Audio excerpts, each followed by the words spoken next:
자, 이어서 578쪽 보겠는데요. 이 사업주체가 말입니다. 사업계획 승인을 신청해서 승인권자한테 승인받아서 사업하려면은 이때 사업계획 승인 신청서에다가요, 이 대지가 자기 것이다라고 하는 입증을 해야 됩니다. 그러기 위해서는 대지 소유권을 확보해서 첨부해서 내야 돼요. 이게 원칙인데 외해가 있습니다. 578조 외해가 나오는데요. 자, 다음에 해당하는 경우는 그 주택건설 대지의 소유권을 확보하지 아니하고도 주택건설 사업계획 승인을 받아갈 수가 있다. 신청해서 받아갈 수 있다 이거죠. 그래, 어떠한 경우는 대지 소유권을 확보하지 아니하고 주택건설에 따른 사업계획 승인을 신청해서 승인을 받을 수 있는가? 1번, 사업주체가 주택건설 대지 소유권을 확보하지는 못하였으나 그 대지의 사용할 수 있는 권한을 확보했다. 권한이라는 것은 어떤 바로 이 지상권을 설정받았다든가, 아니면 지금 땅값을 100억을 주기로 했는데 계약금만 예컨대 10억 주고 아직 중도금 주고 잔금을 안 줘서 소유권을 못 넘겨받았다든가, 그래서 땅 주인한테 가서 일단 다음에 사업계획 승인 신청해서 승인받고 나서 잔금을 줄 테니까 일단 사용 승낙서라 써라, 이렇게 해서 사용권을 확보해서 그 서류를 내면 정시로 소유권이 확보되지 않았지만 사업계획 승인을 받아갈 수는 있습니다.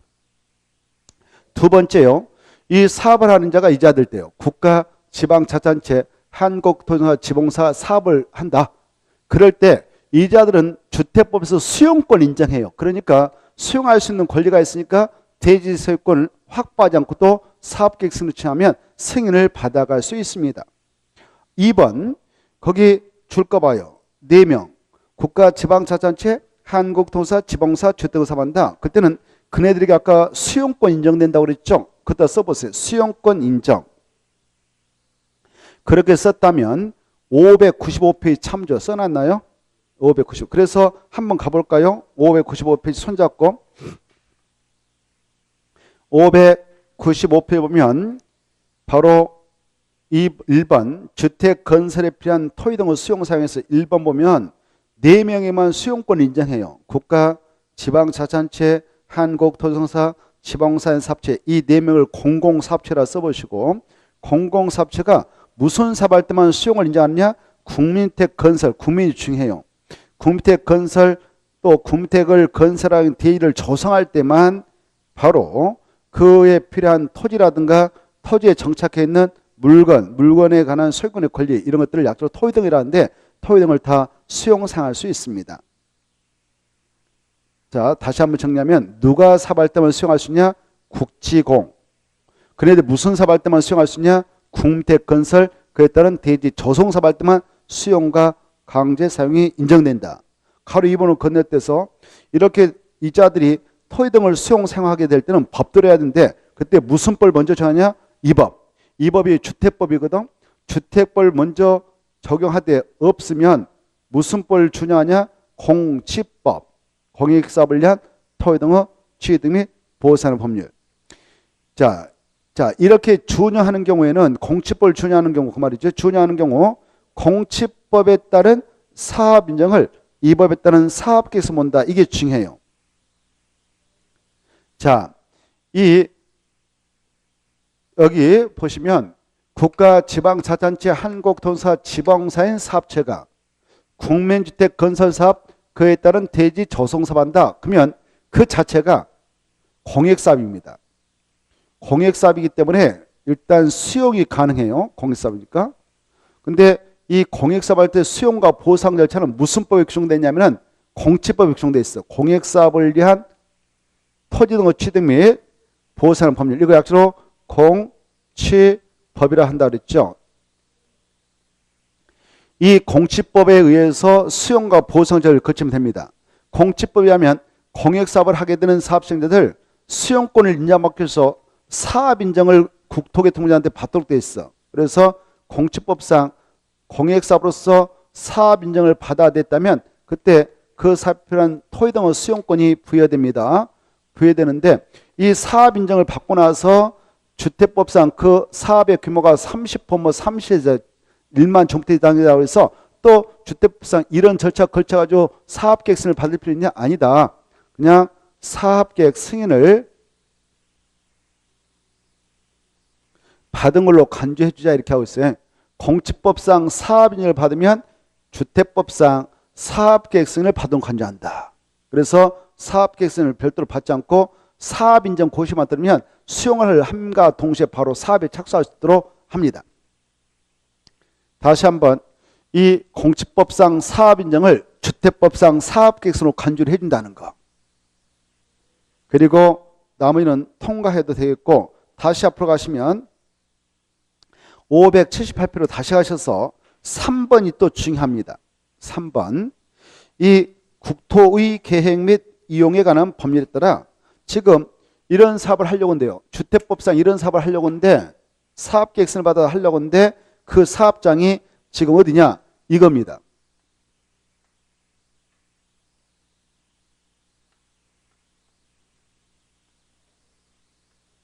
지구 단위 계획구역으로 지정하시는 장소에 여기 보세요. 이 지구 단위 계획구역에서 사업을 할 때는 이 계획이 결정났다. 지구 단위 계획이 결정이 되면 이 계획대로만 해야 되는 거예요. 우리가 공부했죠. 지구 단위 계획구역을 도시군가로 결정 고시했다면 3년 이내에 그 장소의 구체적 상세한 개발을 하기 위한 계획인 지구 단위계획이 만들어져서 결정 고시돼야 된다. 이런 거 했죠. 만약 3년에 지구 단위 계획을 결정 고시하자면 이 지구 단위 계획구역의 지정은 3년이 된 다음들에 효력이 돼서 이 구역은 없어진다 그랬어. 이 구역을 유지시키려면 3년에 해야 된다 그랬어. 그래 3년에 지구 단위 계획 결정 고시했어요. 지구 단위 계획을 결정 고시했습니다. 그러면 이 장소는 유지돼요. 여기서 여기 보십시오. 이때 지구 단위 계획에는 반드시 필수로 포함해서 결정 고시할 내용이 있었죠. 이 구역에 대하여 어떤 것을 포함하냐? 이 안에 들어설 기반시설 배치규모, 기반시설의 배치규모 꼭 필수로 포함해서 고시하고 이 안에 들어설 건축물의 용도 제한, 건폐율, 용적률, 높이의 체관도, 체제한도 필수로 포함해라 이런 거 했습니다. 그래서 이 계획이 결정났다는 것은 이런 내용이 지금 결정났다는 거예요.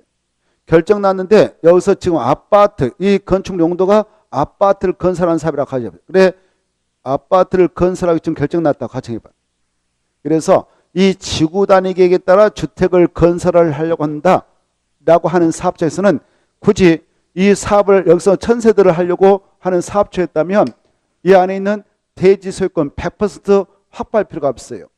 일단 여기 있는 땅 주인들한테 사용 권한만 얻으면 돼. 일단 다음에 내가 사업계획 승인 받고 나서 바로 잔금을 줄 테니까 일단 계약금 받고 계약서 씁시다. 그리고 사용승낙서 좀 받아 와라고 하니까 좀 써주세요. 그래서 사용 권한만 일단 얻으면 됩니다. 얼마의 사용 권한만 얻으면 되냐?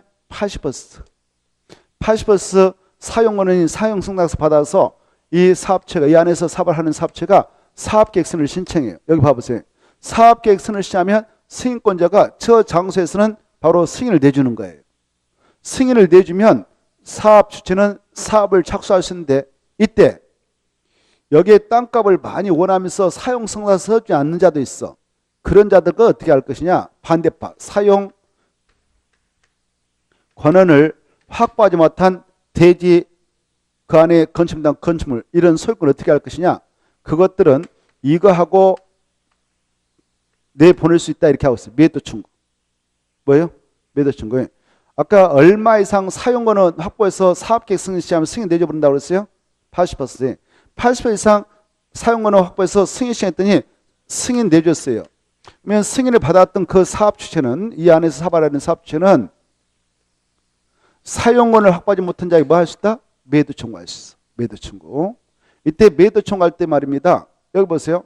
이거 지구 단위 계획을 올해 1월 1일 날 결정 고시했다 합시다. 이날을 기준으로 해서 소급해가지고 이미 10년 이내 여기서 땅을 가지고 있는 사람들 있잖아요. 그 사람들은 여기서 아파트 건사업이 이루어지지 예상을 못했을 거란 말이에요. 그래서 투기 세력이 아니라고 하는 거예요. 근데 10년도 안 됐다. 그런 친구들은 바로 꼼짝 못하고 매도 청구를 당할 수가 있어요. 이때 매도 청구를 할 때게요. 사용권을 확보하지 못한 모든 자에게 매도 청구를 하면 사용권을 몇 퍼센트 얻어가지고 가면 되느냐? 95%. 이게 중요해요. 얼마요? 95% 이상의 사용권을 확보해가지고 매도 청구에서 사용권을 95% 이상 얻어가지고 사업계획서를 받았던 사업주라면 이 안에 반대했던 사용권을 확보하지 못한 모든 대지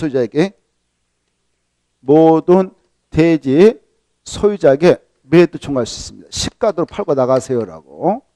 법원에 따라 매도 청구하는데 법원에 따라 매도 청구 소송을 내기 전에 미리 사용권을 확보하지 못한 대지 소유자하고 3개월 이상 일단 협의를 해야 됩니다. 협의하고 협의가 성립되지 않으면 그때 법원에 따라 매도 청구 소송을 내면 돼요. 그때는 모든 대지 소유자 그 안에 건축 땅 건축까지 다 포함해서 매도 청구를 해버릴 수 있어요. 시가대로. 근데 95% 못 채웠습니다. 80 이상은 채웠는데 80% 이상은 채웠는데 95% 다 못 채웠어. 95 미만. 그럴 때는 바로 매도 청구할 때 누꺼서 매도 청구 못하냐? 이 지구단위계획구역 결정 시부터 10년 이내에 이미 소유권을 가지고 있는 자건 매도 청구를 못해요. 10년 못된 자건만 매도 청구할 수 있습니다. 그러면 이 사업체가 자구할 때에 누꺼부터 먼저 매매계약을 체결해서 일단 계약권을 주고 그 사용승낙 받는다냐? 10년 이내에 가지고 있는 친구들 작업할 때 그게 현명하겠죠. 그쵸? 자, 그래서 이거 그 내용이 오른쪽 페이지 나옵니다. 3번의 내용을 보면 다시 볼까요? 국토의 계획 및 법률에 따라 지구단위계획이 지정 결정이 필요한 주택권 사업 대지 면적의 80% 이상 사용 권한을 가로 건너뛰어서 사용 권한을 가로 건너뛰면 저 밑에 줄 확보하고 그리고 바로 이 확보하지 못한 대지가 매도 청구 대상의 대지에 해당할 때는 굳이 대지소유권을 확보하지 않아도 돼요. 가로 안에 보면 등록사업자하고 공동으로 사업을 하는 주택조합의 경우는 95% 이상의 소유권을 확보해서 가면 됩니다. 자, 오른쪽에 넘어오셔서 매도 청구 대상이 나오죠. 오른쪽으로 바로 연결되는 거예요. 아까 3번에서 오른쪽 페이지로 화살표 보냈어요. 3번에서 오른쪽으로 화살표 보내서 바로 연결쳐요. 공부를 해야 됩니다. 네. 그래 가로를 보면 이 매도 청구 대상에서 지구 단위계 결정이 필요한 주택권 사업에 해당 대지 면적의 80% 이상 사용권을 확보하여 사업계획서를 받은 사업주는 다음에 따라 해당 주택권 설대 중 사용권을 확보하지 못한 대지 줄 것이고 건축 포함 소유자에게 그 대지를 시가 동남임 매도 청구할 수 있다. 이 경우 매도 청구 대상이 되는 대지 소유자와 매도 청구를 하기 전에 몇 개월 이상 꼭 협의를 하고 가야 되는가? 3개월 이상 받으시고 A. 주택건설 대지 중 95% 이상의 사용권을 확보한 경우는 사용권을 확보하지 못한 대지 모든 소유자 그 말 중에 모든 소유자에게 매도 청구하려면 얼마 이상의 사용권을 확보해야 되냐? 95%. B. A의 경우 그 말은 95% 이상 못 받았다 그 말이죠. 사용권을 확보하지 못한 대지 소유자 중 지구단위계 결정구조 10년 이전에 해당 대지의 소유권을 주택에서 계속 보유하고 있는 자를 제한 밑으로 건너뛰어서 를 제한 소유자에게만 매도 청구가 가능하다 이렇게 되어 있습니다. 그거 꼭 받으셔야 돼요. 그 다음에 밑으로 내려가셔서 거기 주운영을 봐보세요. 인가를 받아 설립된 리모델링 주택자은 그 리모델링 결의에 찬성하지 않는 자의 주택 및 토지에 대해서도 매도 청구할 수 있다. 그 정도는 봐두십시오. 아까 리모델링 주택자 결성할 때 결의에 찬성하지 않는 자 있잖아요. 그네들도 매도 청구 당합니다. 그 다음에 가로 3번은 자 참고로 읽어보시고 넘어갑니다. 넘어가셔서 바로 사업계획 승인 절차로서 60일을 하나 체크할 건데 581페이지 가로 2번이 그거에 있습니다. 가로 2번 사업계획 승인 결정은 며칠이나 한가? 60일 꼭 봐두시고 자 거기 보면 가로 3번 사업계획 승인권자 아까 공부했죠? 사업계획 승인권자는 사업계획 승인을 하였을 때에는 바로 사업 명칭, 사업 주체 명칭, 성명 주소, 사업지 위치 면적, 건설 규모, 사업 시행 기간 이런 것을 누구한테 그런 것들을 고시하고요. 고시하고 국장은 관할 시장구청장에게, 특별시장, 광시장, 도지사는 관할 시장구청장에게 그 서류를 다 송부해 줍니다. 왜? 그네들이 사용 검사권자거든요. 자, 그 다음에 넘어가셔서 보면 584페이지 584페이지 보시면 가로 2번이 나옵니다. 사업계획 승인 고시에 따른 다른 법률상 인허가 등 의제해서 이 주택법상 사업계획 승인권자로부터 사업계획 승인을 받아서 고시가 떨어졌다. 그러면 마지막 줄 그 사업계획 승인을 고시할 때는 다음의 관계 법률에 따른 고시도 있는 걸 봐요. 오른쪽에 바로 1번 건축상 건축허가를 받은 걸 간주합니다. 여기 봐보세요. 여기 주택법상 사업계획서를 얻어서 공동택 아파트 천세를 진다. 그러면 주택반입니까? 이 안에 관리사무소인 건축물 넣어지고 또 어린이도 드는 그 유치원 건물 같은 지죠. 이런 거 질 때 일일이 또 허가받으러 하는 거 아니에요? 건축상 건축허가 받는 게 아니라 그냥 주택법상 사업계획서 받으면 이런 것들 다 받은 간주합니다. 건축에 따른 건축가 건축이고 공사할 때 필요한 가선식으로 건축가 신고 다 한 걸로 간주하고 그 다음에 만약 이 땅이요. 이 땅이 사업계획서 받았던 땅이 농지면 7번 농지법상 농지 허가 등을 다 받은 걸로 간주해요. 그리고 공사하면서 도로 점용하게 되면 또 허가받은데 8번 도로법에 따른 도로공사 시행의 허가 도로 점용 허가도 받은 거 간주하고 그 다음에 쭉 내려가서 14번 만약 이에 산재가 있다면 산재합상 산정 허가 등도 받은 거 간주해서 바로 전용해서 공사 진행해도 됩니다.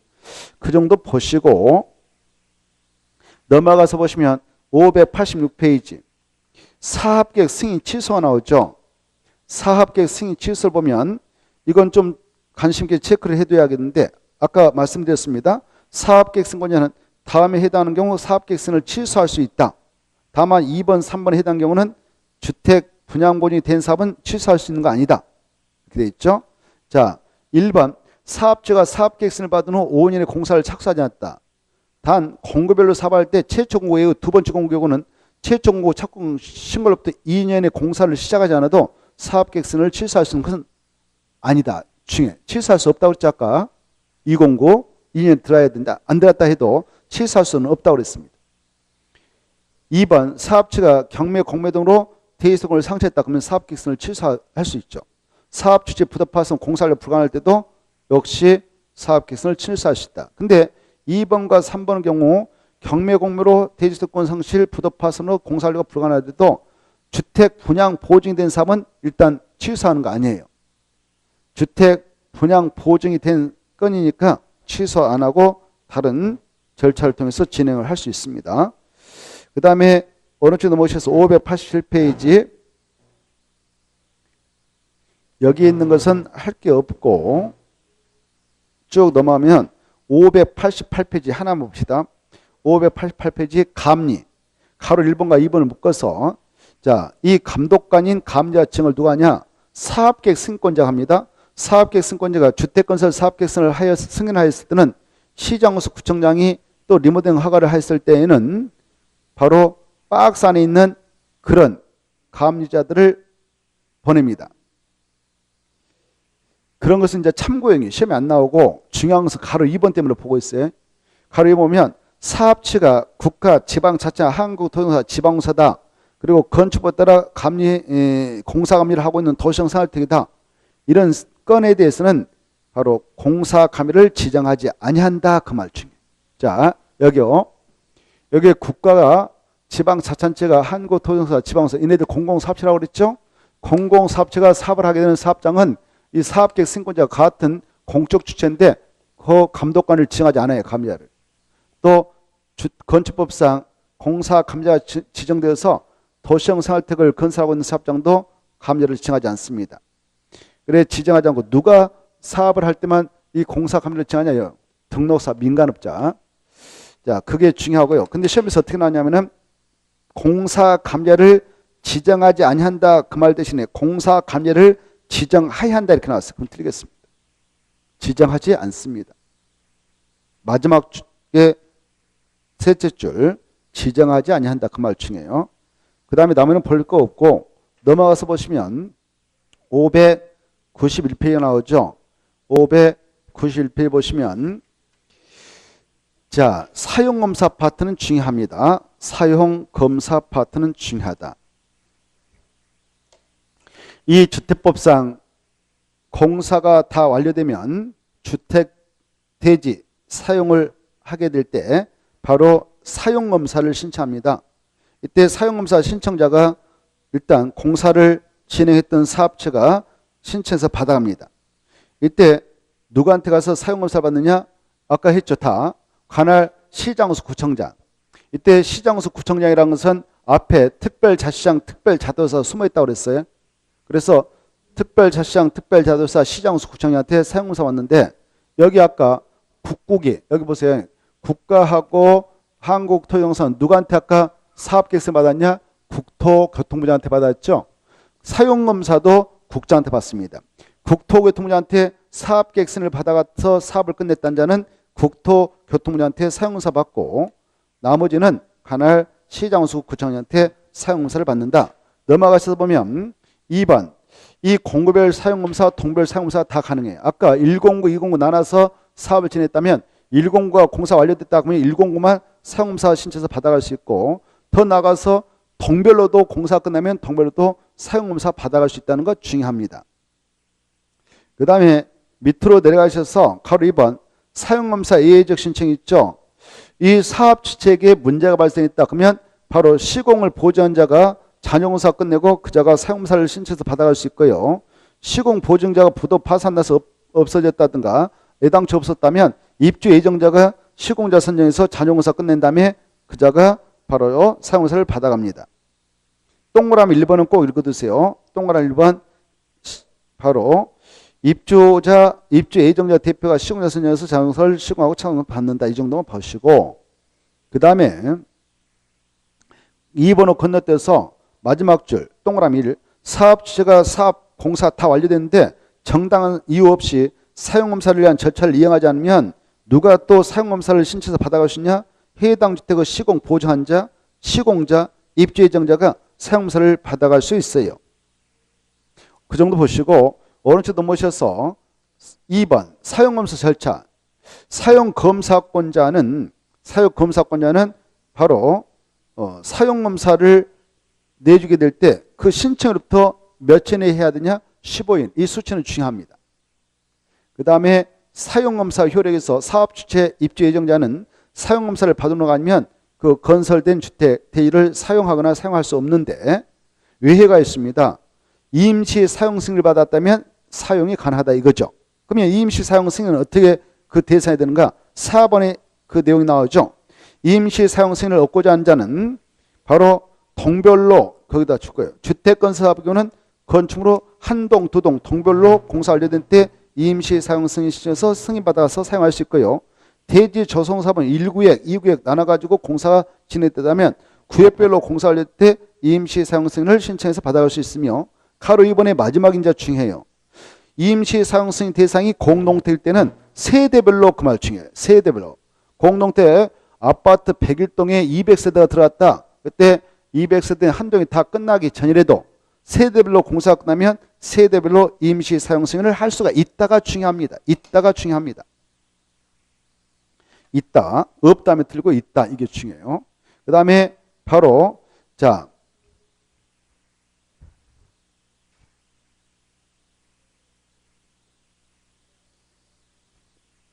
6번 사용검사의 매도 청구가 나와 있죠. 이 파트는 가로 1번부터 5번까지 한 묶음입니다. 이 파트는 아주 중요해요. 사용검사의 매도 청구. 사용검사의 매도 청구. 이건 중요하니까 잘 봐두셔야 되겠습니다.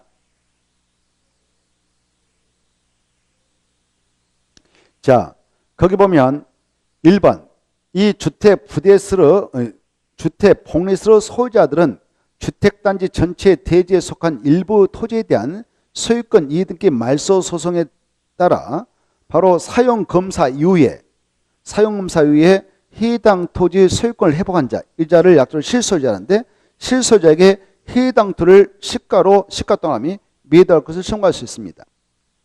이때 매도 청구 소송은 그 주택단지 안에 주택 소유자가 1000명이면 1000명이 다 관여할 것은 아니고요. 대표자 소송을 제기하면 돼요. 가로 2번 주택 소유자들은 대표를 선정해서 매도 청구 소송을 제기할 수 있는데 만약 소송을 제기해서 판결이 났다면 주택소유자 전체에 대해 효력이 있습니다.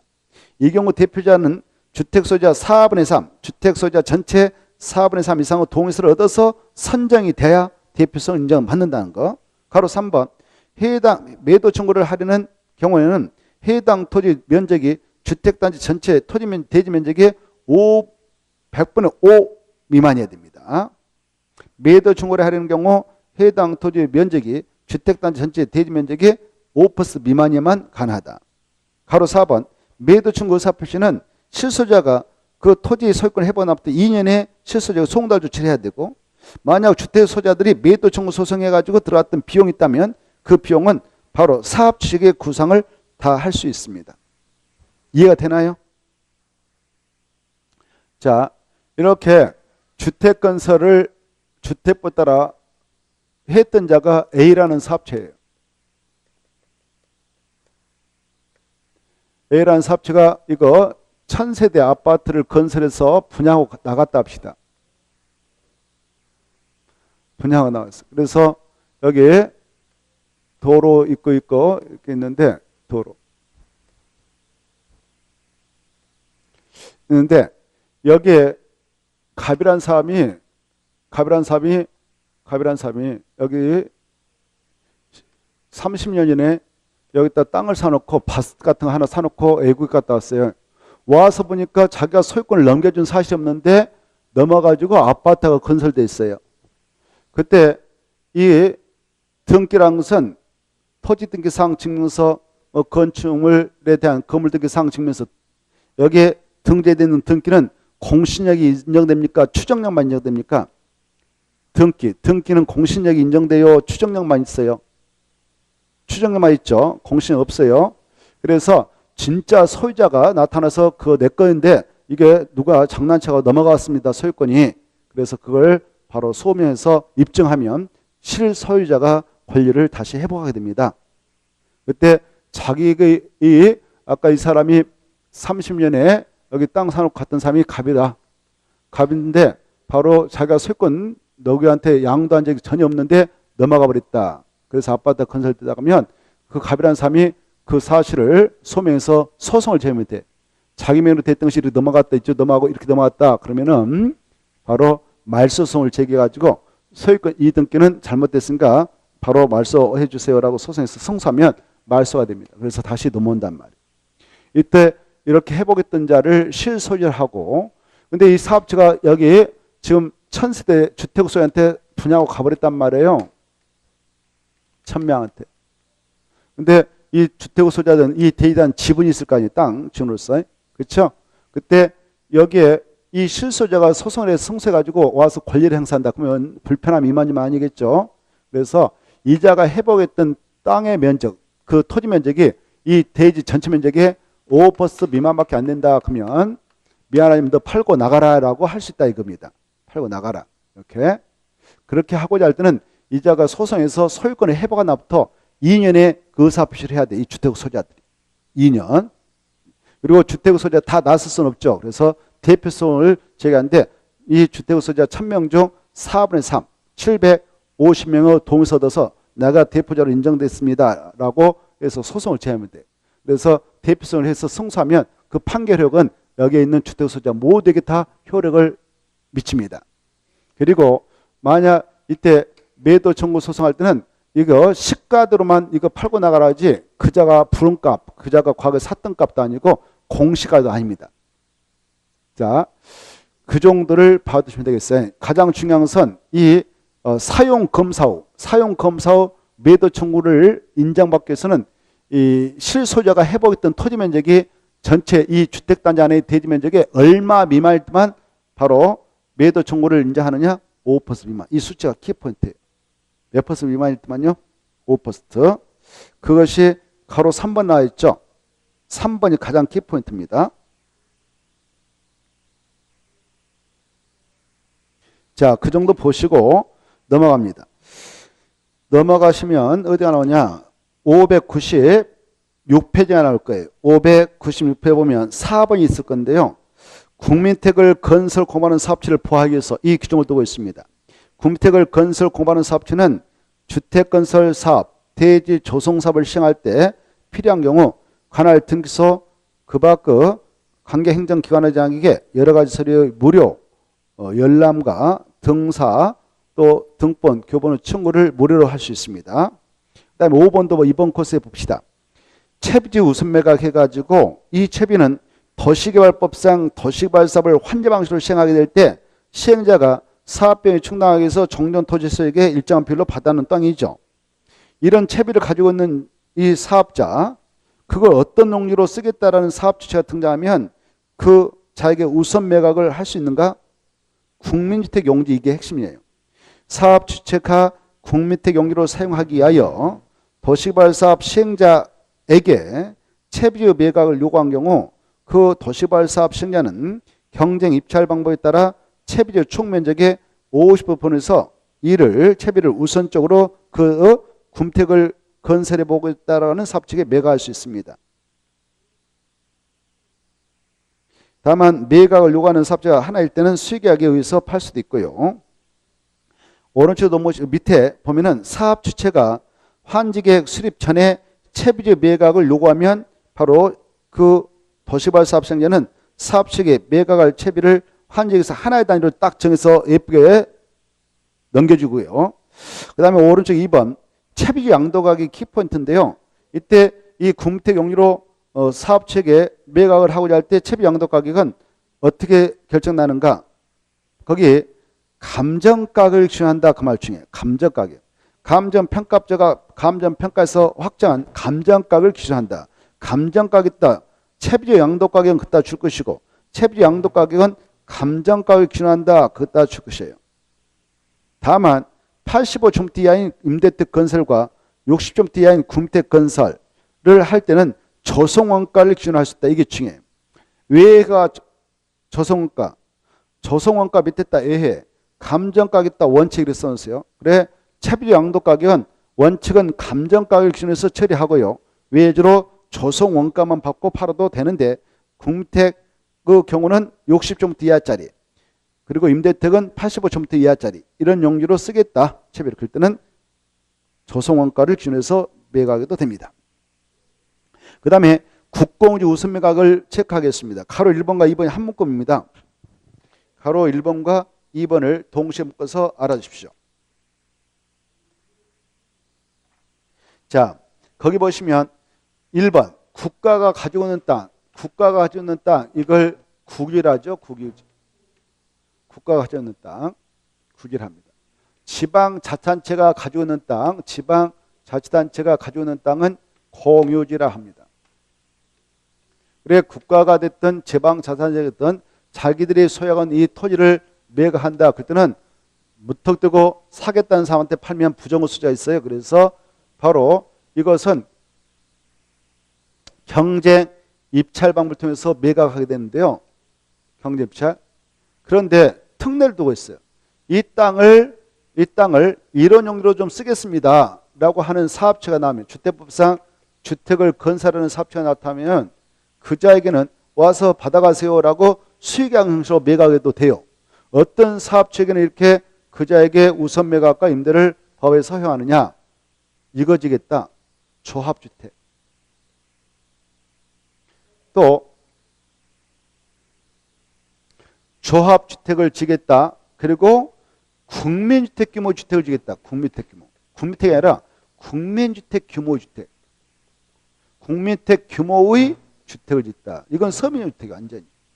이런 것들을 국택 규모 주택을 50% 이상 지겠다. 건축하겠다. 그 말이에요. 건설하겠다. 그 국공유를 넘겨받아가지고 국택 규모 주택을 몇 번 이상 건설을 하려는 사업체요? 50, 이게 중요해. 국택 규모 주택을 50배 이상 건설을 하려는 사업체가 등장하면 국가 지자체는 그자에게 국공유를 우선 매각, 돈 주고 팔아버린단 말이죠. 돈 받고. 그냥 소유권 가지고 있고 자기가 빌려주는 임대도 가능해. 임대. 우선 임대를 할 수 있어요. 매각과 임대가 다 돼요. 또 조합주택을 건설하겠다. 아까 조합주택은 아까 주택조합 있잖아요. 없는 사람들이 가입해서 만든 조합 아닙니까? 그래서 그런 조합주택을 건설하겠다. 그에 따른 대를 조성하겠다라는 사업체가 나타나면 바로 국공유를 우선 매각 임대를 할 수 있습니다. 이때 이런 목적 가지고 우선 매각, 우선 임대를 해서 그네들이 사갔는데요. 그네들이 몇 년에 지네들이 원했던 사업을 하지 않으면 다시 뺏길 수 있냐? 2년. 2년에 그 목적 사업에 들어가지 않았다 그러면 국가는 팔았던 것을 다시 뺏어온다. 이거 환매를 하고요. 빌려준 것을 다시 넘겨받는다. 이걸 임대를 취소할 수 있다. 이렇게 이걸 할 수 있어요. 2년 꼭 알아주시고 군택이 아니라 군택 규모주택을 몇 번 이상 건설을 하려는 사업일 때 이걸 적용해서 우선 매각 임대가 하느냐 이거죠. 꼭 알아주십시오. 넘어가시고 한참 나오면 600페이지가 나올 겁니다. 600페이지 보시면 자, 이 주택법상 주택을 건설해서 공급을 하게 될 때는 바로 주택 공급하는 규칙에 의해서 공급을 하게 되는데 그때 공급할 때 어떻게 하는가? 600페이지 한번 봅시다. 600페이지를 보시면은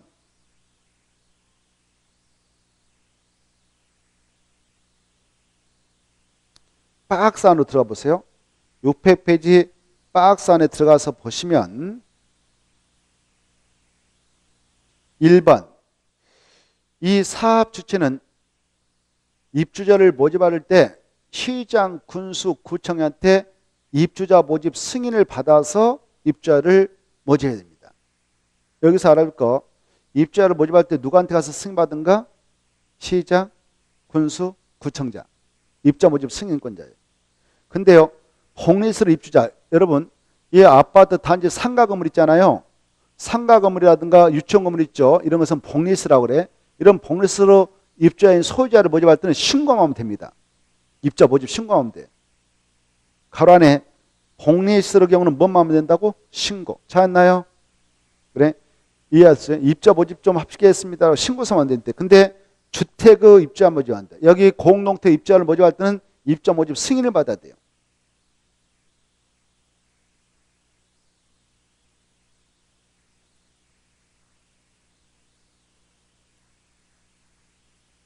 그리고 근데요. 1번 잘 이해해 두세요. 그런데 누가 입주자를 모집할 때는 승인이라든가 신고할 필요 없는가? 공공주택 사업자 이게 중요해요. 가로 안에 공공주택 사업자는 포함된다 제외된다? 제외된다 이렇게 돼 있죠. 이거에 봐보세요. 이 주택법 보세요. 여기 주택법상 사업체 중 여기요. 국가, 지방자치단체, 한국통행사, 지방사 여기요. 국가, 지방자치, 한국통행사, 지방사 이네들 아까 공공사업체라고 했잖아요. 이네들이 입주자를 모집할 때는 입주자 모집 승인을 받을 필요 없어요. 뭐 또 복리스로 입주자 모집할 때도 신고할 필요 없어요. 알겠죠? 그러면 누가 입주자 모집할 때 민간사업체. 속뜻은 그래요. 알겠죠? 자 다시 한번 보겠어. 밑에 써놨어요. 손. 공공사업주체, 공공주택사업자. 공공주택사업자는 국가, 지자체, 한국통행사, 지방사 또 이들이 단독 공도로 총 지분 50% 초과해서 출자한 부동산 투자회사 이네들을 공공주택 사업자인데 이네들이 입주자를 모집할 때는 승인도 받을 필요 없고 신고도 할 필요 없다. 이렇게 좀 아십시오.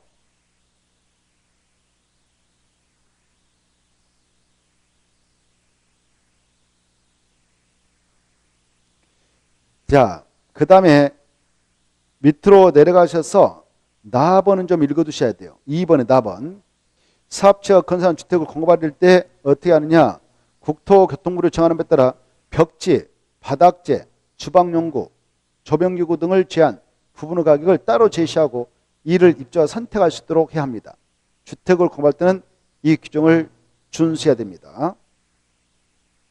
자, 그 정도 봐두시고 또 오른쪽에 가로 1번도 읽어두셔야 돼요. 사업 주체가 시장에서 구청장의 입주자 모집 승인을 받으려는 경우 아까 입주자 모집 승인은 등록사업자가 모집할 때 한다고 그랬죠. 그래서 가로 안에 보면 사업체가 국가, 지자체, 주공, 지공인 경우에는 견본주택을 건설한 경우 그때 바로 건설하는 그 견본주택에 사용되는 마감자재의 규격, 성능, 재질을 적은 마감자재 목록표와 견본주택의 각설 내부를 촬영한 영상물 등을 제작해서 승인권자한테 제출해야 된다. 시장에서 구청장한테 제출을 해야 합니다. 그리고 가로 3번을 보시면은 시장에서 구청장은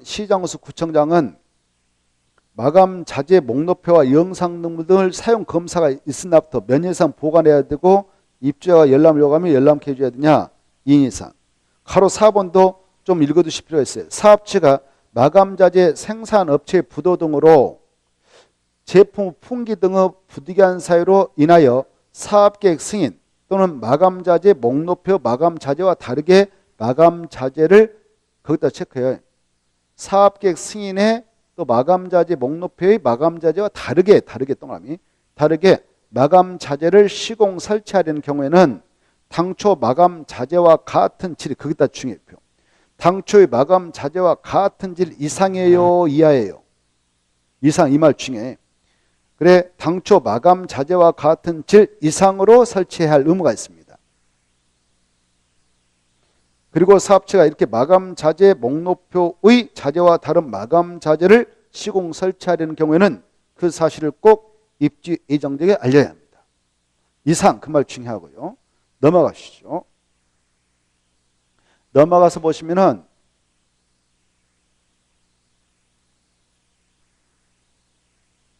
1번 또 보시죠. 사업체가 주택의 판매 촉진을 위하여 견본주택을 건설하는 경우 견본주택 그 내부에 사용하는 마감자재 및 가구는 사업계획 승인 내용과 같은 것으로 시공 설치한다. 같은 것으로. 모델하우스를 견본주택합니다. 아파트 모델하우스를 견본주택하는데 모델하우스의 그 내부에 사용하는 마감자재 및 가구는 사업계획 승인을 받아서 건설해서 분양하려고 하는 건 있잖아요. 사업계획 승인 내용과 같은 것으로 시공 설치한다. 같은 것 그다 받으시고 나머지는 통과해도 되겠습니다.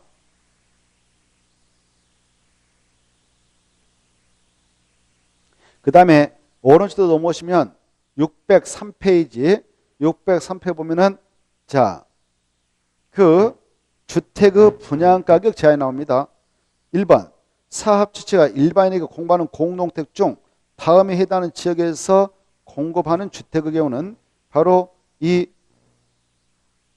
주택법이라고 하는 2조에서 정하는 기준에 따라 산정되는 분양가격 이하로 공급해야 하는데 이걸 약주로 분양가 상한제 적용트라고 그래요. 근데 이 법정된 가격 이하로 공급을 하게 됩니다. 어떤 것이냐? 바로 한 장 넘어가면 공공택지. 공공택지에서 분양되는 공동택. 공공택지 아까 했죠 우리가. 공공택지에서 분양하는 공동택도 분양가 상한제 적용을 받기 때문에 그 분양가 이하로만 정해서 공부를 해야 되고 그 다음에 밑에 공공택지가 아닌 택지라도 주택가격 상승 우려가 있어서 국장이 여기는 분양가 상한제 적용하겠다고 지정한 지역이 있어요. 그걸 약조로 분양가 상한제 적용시라는데요. 이런 지역도 마찬가지입니다. 분양가격 이하로만 공급을 해야 됩니다. 그런데 외해가 있죠. 2번 인자 중요해요. 자, 다음의 박스 안에 있는 그런 것들은 그 땅이 공공택지 분양가 상한제 적용 지역일지라도 바로 분양가 상한제를 적용받지 않습니다. 다음의 주택은 분양가 상한제가 적용되지 않는데 중용 1. 도시형 생활주택 아까 했죠. 2. 경제자유구역에서 건설 공부하는 공동택으로서 경제자유구역위원회에서 예자유치 촉진과 관련이 있다고 인정하여 분양가 상한 분양가격 제한을 적용하지 않기로 심의 의결을 한 경우 3번 특히 좀 봐주세요. 이 관광진흥법에 따라 지정된 관광특구에서 건설 공부하는 공동택으로서 아파트입니다. 이때 50층 이상이나 높이 150m 이상의 아파트 경우도 분양가 상한제가 적용되지 않습니다. 그리고 분양가격을 밑에 가로 3번 분양가 상한제 적용택의 분양가격은 택지비와 건축비로 구성된다는 거. 이 정도는 봤어요. 땅값하고 건축비. 이걸로 분양가 상한제 적용택의 분양가격이 결정납니다. 그 다음에 오른쪽도 모셔서 가로 2번에 1번 보십시오. 1번 보면 자 사업 주체는 분양가 상한제 적용으로서 공공택지에서 공급하는 주택에 대하여 입주자 모집 승인을 받았을 때는 입주자 모집 공고에 밑에 분양가격을 꼭 공시해야 된다. 의무사항이다. 분양가격을 공시해야 합니다. 그 다음에 제일 마지막 줄 그 페이지 제일 마지막 줄 가로 2번 분양가 상한제 공급 규정과 분양가격 공시 규정을 위반했다. 아까 분양가격을 꼭 공시해야 했는데 안 했다. 분양가 상한제 적용택은 분양가 이하로 공급을 하도록 되어 있는데 더 비싸게 받아먹었다. 이게 위반입니다. 그때는 2년 이하 증액 또는 2천만 원에 범죄한다 이렇게 받으시고, 그 다음에 이제 넘어가서 보면 분양가 상한제 적용 지역의 지정과 해제가 나와 있죠. 분양가격의 그 상한제 적용 지역의 지정과 해제. 아까 공공택지가 아닌 택지에서는요, 분양가가 자율화되어 있는데 거기에 주택가격 상승률이 일반 물가 상승에 비해서 너무 높게 거래되고 있으면 분양가격을 잡기 위해서 국토교통부 장관이 분양가 상한제 적용적이다라고 지정을 할 수 있어요. 그러면 거기서도 분양가격의 제한이 있습니다.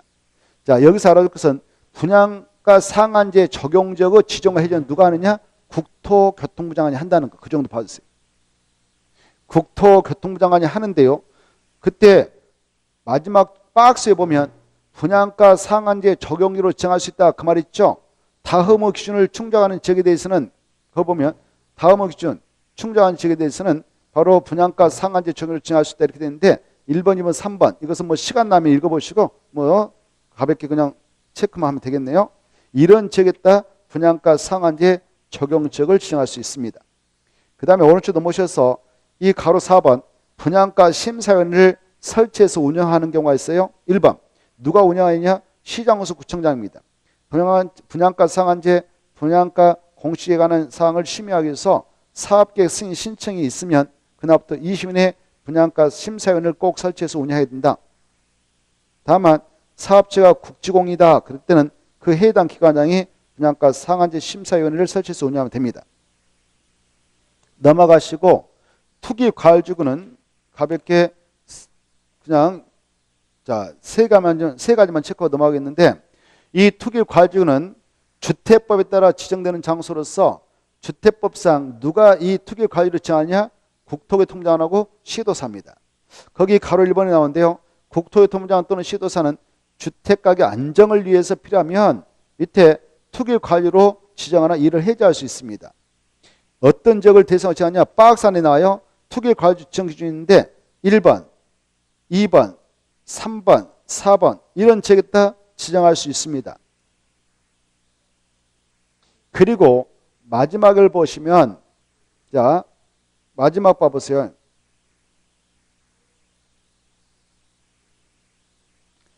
지정 절차 이 가로 1번은 꼭 읽어두셔야 하는데 국토교통부장이 투기과열지구를 지정하고 해제할 때는 관할 시도사 의견을 꼭 듣고 만약 시도사가 투기과열지구를 지정하고 해제할 때는 국장과 협의해야 된다. 이렇게 협의는 시도사 지정할 때 국장과 국장이 지정하고 해제할 때는 시도사 의견들이 한다. 이거 좀 짝지기도 알아주십시오. 그 다음에 오른쪽 넘어오시면 자 해제가 나옵니다. 해제 이 투기과열지구를 국장과 시도사 지정을 하게 되었기에 지정했던 자가 해제 권한도 지고 있는데 투기과열지구에서 지정 사유가 없어졌다고 인정되면 지체 없이 해제를 해야 된다는 의무사항입니다. 그리고 2번 재검토 나왔죠.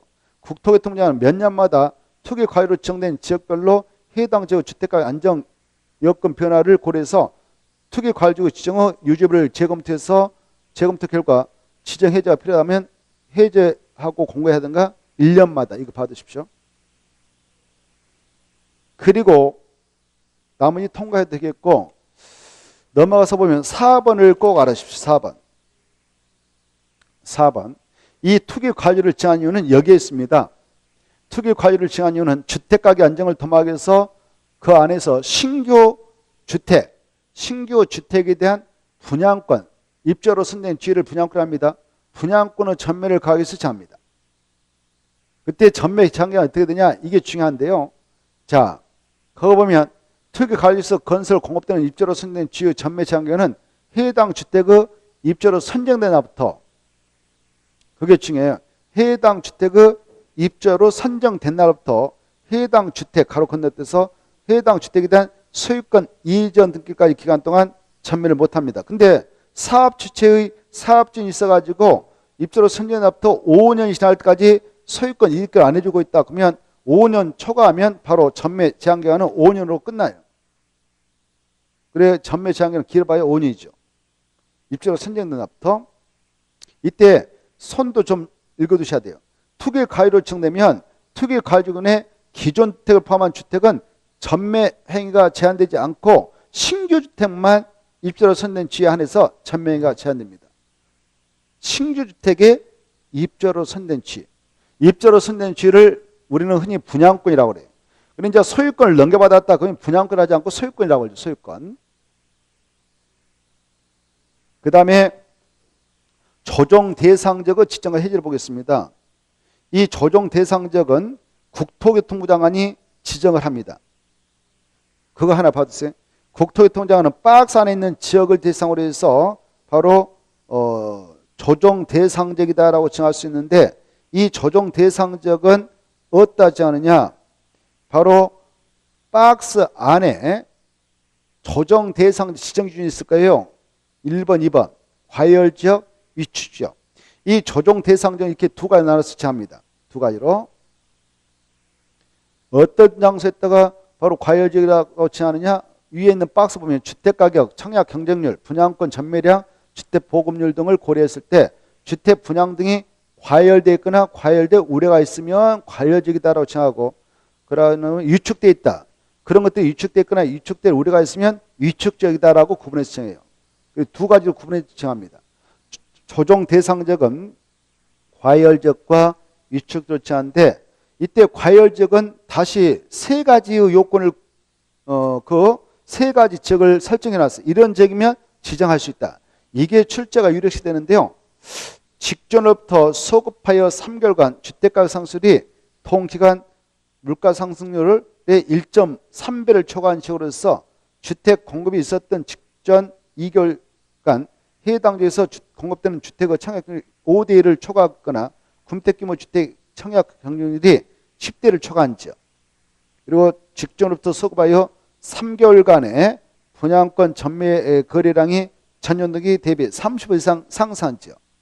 그리고 시도별 주택 보급률, 자가주택 비율이 전국 평균 이하인 지역. 그런 지역에다가 조정 대상지역을 지정할 수 있습니다. 자, 그 정도 보시고 이 조정 대상지역이 지정되면 그 안에서는 전매 제한이 있게 돼요. 그 전매 제한 기간이 바로 우리 이 법에 있죠. 근데 그 전매 제한 기간을 보면은 좀 까다로워요. 까다롭죠? 그 내용이 613페이지 있습니다. 613페이지에 과열지역에서 전매 제한 기간이 이렇다라고 되어 있죠. 제1지역, 2지역, 3지역으로 나눠서 전매 제한이 이루어집니다. 위축지역 이렇게 되어 있잖아요. 보고 계신가요? 복잡하죠? 그냥 이것은 참고로 보시고 아까 지정 가능지역만 좀 봐두세요. 조정 대상지역을 지정할 때 과열지역은 어디다 정할 수 있냐? 그것 좀 봐두시고 그냥 통과해도 되겠습니다. 그 다음에 넘어가서 보면은 쭉 넘어가서 615페이지가 좀 중요해요. 615페이지.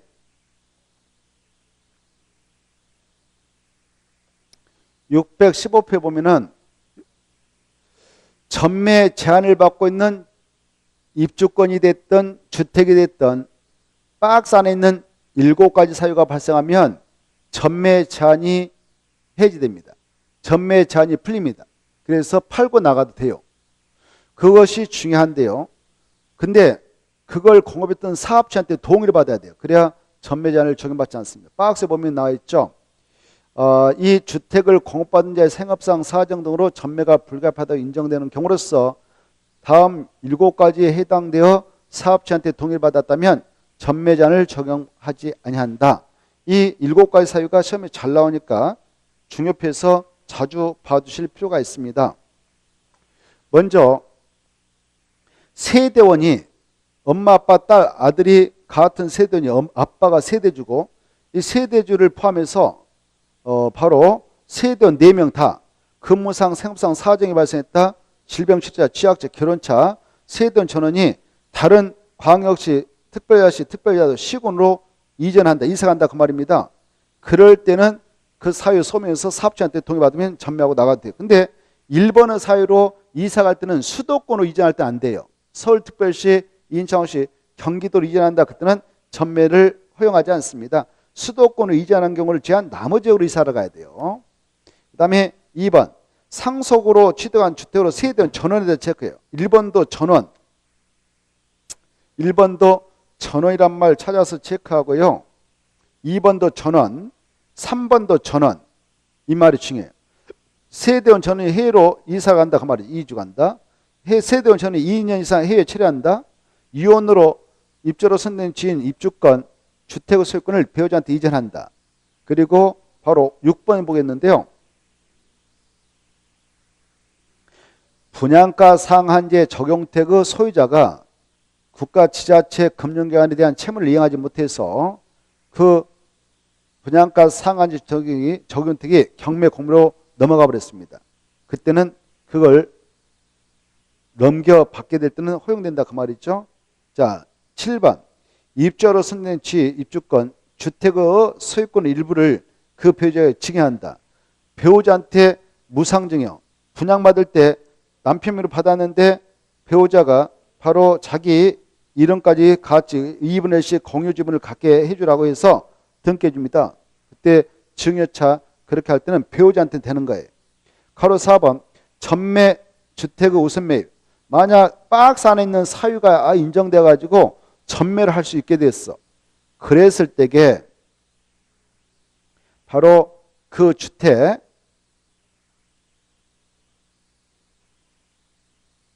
누가 우선주로 매입할 수 있냐? 한국토지주택공사가 우선 매입권을 쥡니다. 한국토지주택공사가 우선 매입권을 쥐고 있어요. 우선 매입권. 자, 그리고 넘어가서 보시면 613페이지 넘어가시고 616페이지 하나 봅시다. 616페이지 보시면은 가로 3번 이 전매 제한 규정을 위반해서 입주로 선된 지인 입주권 분양권 주택의 소유권을 전매하거나 알선하다가 걸리면 형사처벌이 세다. 3년 이하 징역 또는 3천만 원을 범죄한다. 이것 좀 봐두시기 바랍니다. 그 다음에 오른쪽으로 넘어오셔서 저당권 설정 등의 제한 이것은 놔놓고 619페이지 가겠습니다. 619페이지 보면 주택 공급 질서 교란의 금지 기준이 있죠. 이건 시험에 한 문제 나올 거니까 이 파트는 좀 중요해서 철저하게 정리를 해둘 필요가 있습니다. 먼저 주택법상 주택을 공급받고자 할 때는 한 장 넘어서 보면 5가지 증서지를 미리 준비하는 것이 좋습니다. 1번, 2번, 3번, 기억니은 이렇게 5가지 증서를 미리 준비하고 있으면 주택법상 건설 공급된 주택을 우선적으로 받아갈 수 있어요. 이 5가지 증서지를 꼭 암기해야 돼요. 이런 증서지를 무자격자에게 함부로 매매를 통해서 증여를 통해서 바로 양도 양수를 하게 되면 바로 그때는 위반자가 됩니다. 형사처벌 받습니다. 그리고 알선해도 안 되고요. 그리고 강고 행위를 해서도 안 돼요. 이런 행위를 못하도록 규제합니다. 그런 행위를 하면 주택 공급세를 교란케 한다고 보는 겁니다. 그런데 이런 증서지에 대한 상속과 저당을 허용시키고 있습니다. 그것은 주택 공급세를 교란케 할 우리가 없다고 보는 것입니다. 자, 그러면 앞에서부터 다시 보죠. 619페이지 보면 누구든지 주택에 따라 건설 공급되는 주택을 공급받거나 공급받게 하게 하여 다음의 증서지 5가지를 양도양수. 양도양수는 매매를 통해서 돈 주고 사고 팔았다 그러면 매매, 공짜로 주고받았다 그러면 증여.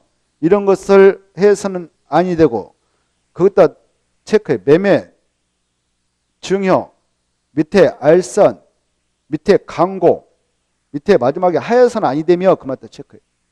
4가지는 하여서는 안 됩니다. 해서는 안 된 거 매매, 증여, 알선, 강고 아주 중요해요. 그런데 가로 안에 봐봐요. 상속과 저당의 경우는 그따 줄 것이고 밑에다 써요. 허용된다 이렇게. 그게 키포인트죠. 상속과 저당은 주택 공급세를 교란케 할 우리가 없으니까 허용합니다. 허용합니다. 4개는 안 됩니다. 4가지는 안 됩니다. 안 되는 게 뭐냐? 매매, 증여, 알선, 강공이. 허용된 뭐냐? 상속과 저당입니다. 그리고 누구든지 거짓 부정함으로 이 주택에 따라 건설 공급되는 증서지 주택을 공급받게 하거나 공급받게 해서도 안 된다. 이렇게 돼 있죠. 이때 5가지 증서지를 꼭 암기해야 돼요. 첫째, 지역, 직장, 주택조합한테 주택을 하나 분양받을 수 있는 조합원의 취, 주택상환 사채, 입주와 저축증서, 입주와 저축증서에다 하나 써놓으세요. 입주와 저축증서는 주택 청약저축을 말해요. 주택 청약 종합저축.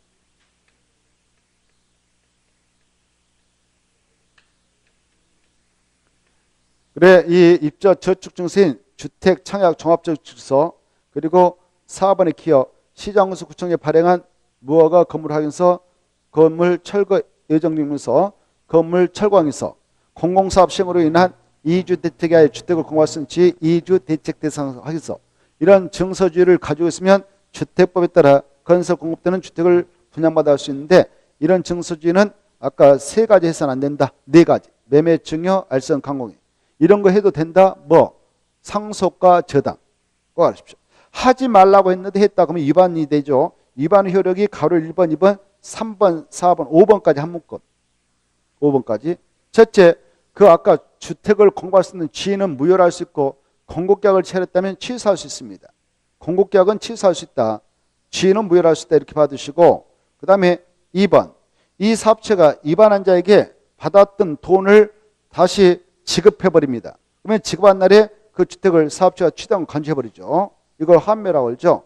그리고 그 사업체가 그 주택을 분양받아 사갔던 매수인에게 주택가격을 지급하거나 매수인을 알 수 없어 주택가격 수령 통지를 할 수 없는 경우 등 일정한 사유에는 그 주택가격을 그 주택에 있는 지역을 관하는 법원에 따라 공탁하고, 공탁한 경우는 그 주택에 입주한 자에 대하여 기간을 정해서 태그도 명할 수 있다는, 돈 주고 내보낼 수가 있습니다. 오른쪽 넘어오셔서 입주 자격 제한. 이 국토교통부 장관은 아까 위반자에게 주택법상 주택을 공급받을 수 있는 자격을 10년에 번서 제한할 수 있습니다. 5번 중요하죠. 이 위반자에 대해서는 형사처벌 정도가 셉니다. 바로 3년 이하의 징역 3천원을 범죄합니다. 넘어가시고 주택법상 주택자금이 나오죠. 그중에 주택상환 사채가 나오는데, 이 주택상환 사채는 좀 한 문제가 나올 겁니다. 중요한데요. 주택상환 사채.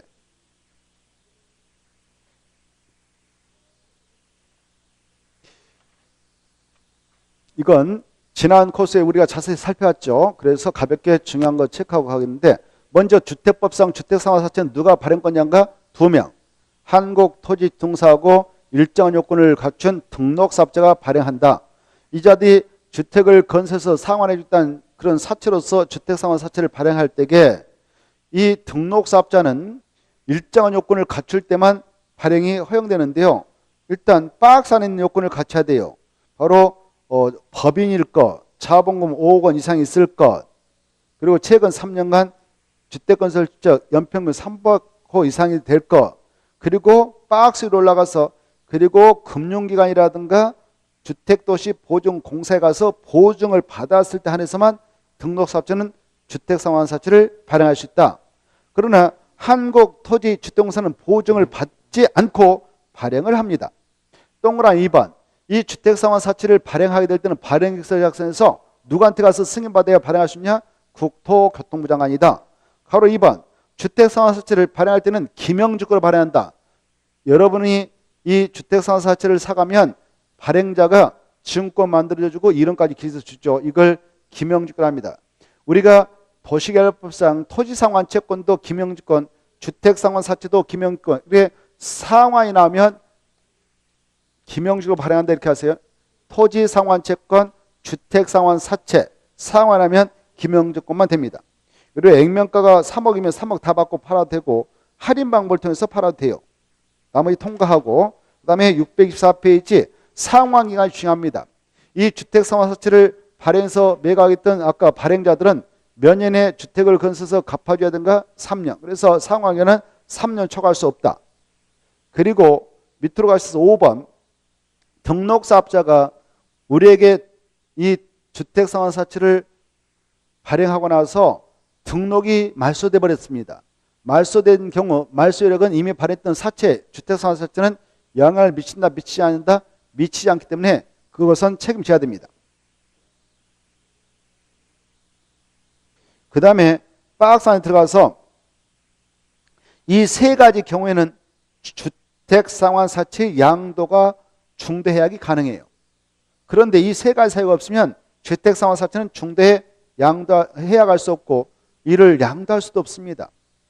어떤 사유가 발생하면 양도 중도해약이 가능한가? 세대원 전원이란 말이 중요해요. 세대원 전원이 근무상, 생업상, 질병치료차, 취약차, 결혼 때문에 이사를 할 수밖에 없다. 그때는 다른 행정으로 간다면 가능합니다. 주택상환사채 중도해약 양도 가능해요. 세대원 전원이 상속받은 또 이사 간다. 세대원 해외로 2주 전원이 2년 이상 체류. 전원 전원했다 포인트 잡으세요. 이럴 때는 중도해약 그리고 양도할 수 있어요. 이렇게 이런 사유가 발생해서 주택상환사채의 사적권자 명의 변경을 하게 될 때는 취득자의 생명 주소를 사채 원본에다 기록하는 방법을 하고 취득자 생명을 채권에다 기록해야 합니다. 그렇지 않으면 대항력 없습니다. 그리고 오른쪽에 2번 주택상환사채를 발행해서 팔았던 사업체는 그 한국통사 그리고 등록사업자는 주택을 건설해서 사채권자에게 상환해 주는 것이 원칙인데 이 사채권자가 주택보다 현금 상환을 원하면 현금으로 상환해도 합법적이죠. 그리고 주택상환사채 발행에 대해서는 이 법에 규정한 것 빼고는 상법정 사채 발행하는 규정을 적용해서 처리하면 됩니다. 넘어가시고 626페이지 입주와 저축이 나와 있죠. 이것을 알 것은 입주와 저축이라고 하는 것은 바로 국민주택과 민영주택을 공급하기 위해서 가입하는 주택 청약 종합 저축을 말한다는 거. 아까 했죠. 주택 청약 종합 저축을 입주와 저축이라고 그래요. 입주와 저축은 하나밖에 없어요. 주택 청약 종합 저축. 박스 안에 들어가서 그러면 이 입주와 저축 이걸 주택 청약 종합 저축이죠. 입주와 저축이나 바로 주택 청약 종합 저축 같은 말로 이해하셔. 입주와 저축은 누가 가입하느냐? 한 사람이 한 계좌만 가입할 수 있는데 동그라미 1번 누구든지 가입할 수 있다. 이게 중요해요. 주택 청약 종합저축은 누구든지 가입할 수 있다. 이렇게 돼 있죠.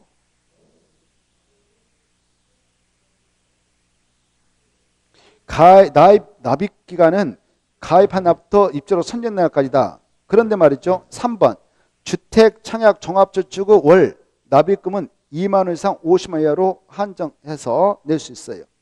그런 것은 뭐 참고로 보시고 1번만 꼭 암기하세요. 1번만. 주택 청약 종합저축은 누구든지 가입할 수 있다.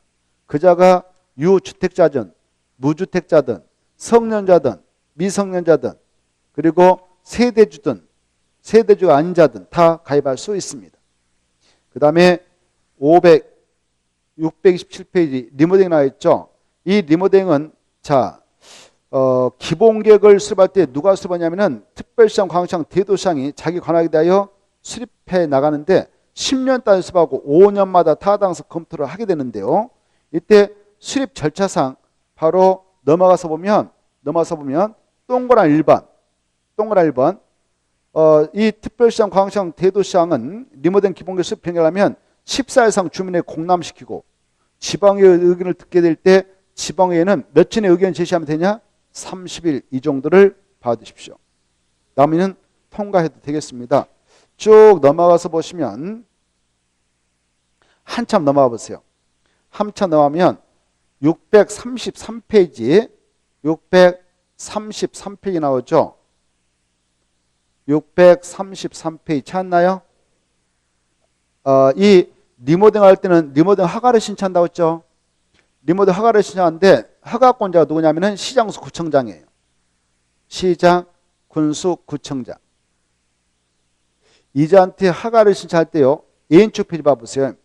A인축 페이지 허가를 받기 위한 기준이 있어요. 박스에 보면 제목 공동택을 리모델링 허가 기준 그때 줄 거예요. 제목 제일 위에.